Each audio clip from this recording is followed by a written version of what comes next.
Hey everyone, welcome back to the channel. Imagine this. 2 weeks ago, the Middle East erupted into full-scale war. The United States and Israel launched surprise airstrikes that wiped out Iran's supreme leader in his own compound. Iran fired back with hundreds of missiles and thousands of drones hitting U.S. bases, Israel, and oil tankers across the Gulf.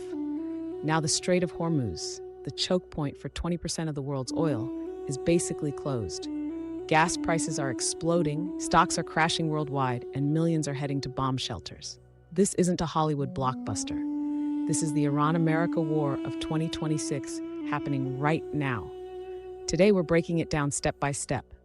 How decades of hate led to this moment, the insane timeline of the first 13 days, the shocking human and economic cost, and what happens next. If you want the real story, no mainstream channel is giving you straight. Smash that like button, subscribe, and hit the bell. Let's dive in. But first, why are these two countries at each other's throats? The roots go back to 1953. The US and Britain helped overthrow Iran's democratically elected Prime Minister Mohammad Mossadegh because he wanted to nationalize oil. They installed the Shah, a brutal dictator.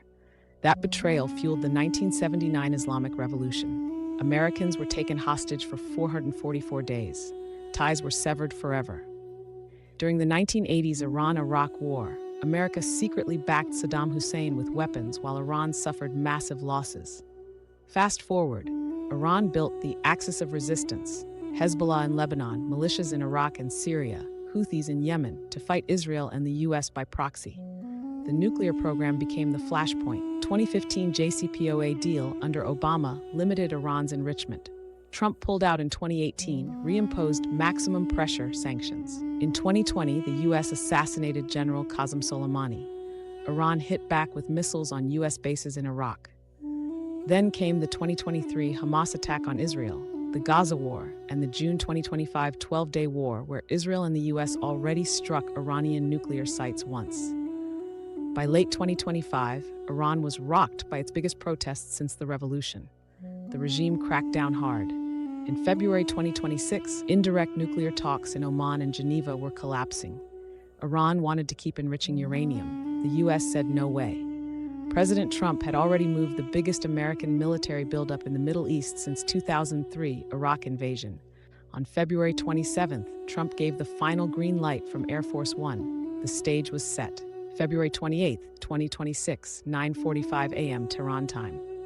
Nearly 900 U.S. and Israeli strikes hit Iran in just 12 hours, codenamed Operation Epic Fury by the U.S. and Roaring Lion by Israel. They smashed air defenses, missile factories, naval bases, and command centers. The biggest shock: Supreme Leader Ali Khamenei was killed in the first wave along with dozens of top officials. But tragedy struck too. One missile hit a girls' school next to a naval base in Manab, killing about 170 civilians, mostly children. Iran's response was immediate and brutal. Operation True Promise IV. They fired over 1,200 ballistic missiles and 2,000-plus drones in the first days, targeting U.S. bases in Iraq, Kuwait, Qatar, Bahrain, UAE, Saudi Arabia, even Jordan. Hezbollah reopened rocket fire on Israel. Iranian speedboats and drones hit oil tankers. The Strait of Hormuz slowed to a standstill. Day 1 to 3. Iranian missiles rain on Tel Aviv, Dubai, Doha.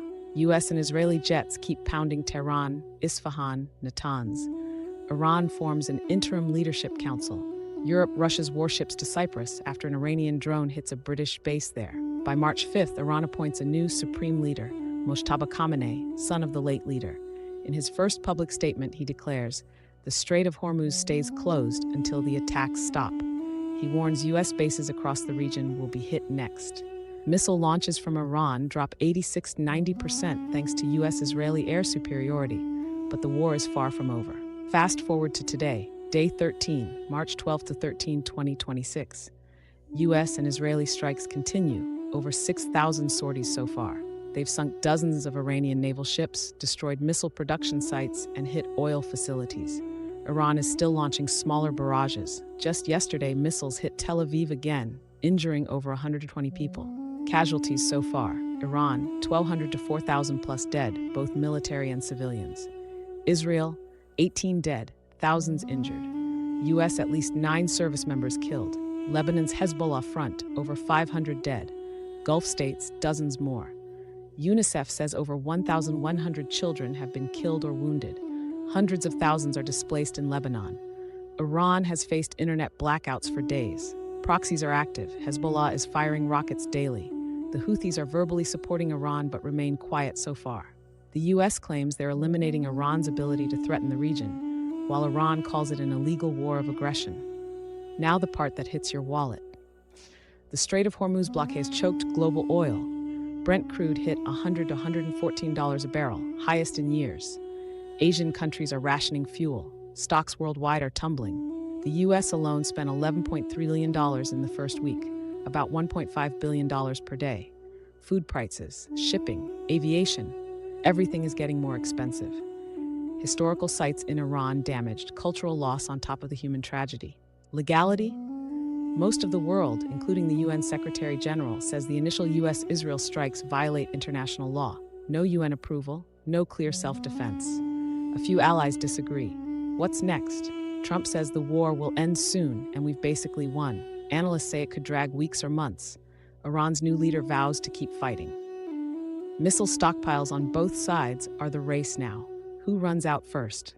Possible scenarios: quick ceasefire if oil pain gets too high, or wider war if Hezbollah or other proxies escalate. This war is changing the Middle East and the world economy in real time. Whether you support it, oppose it, or just want peace, the human cost is already heartbreaking.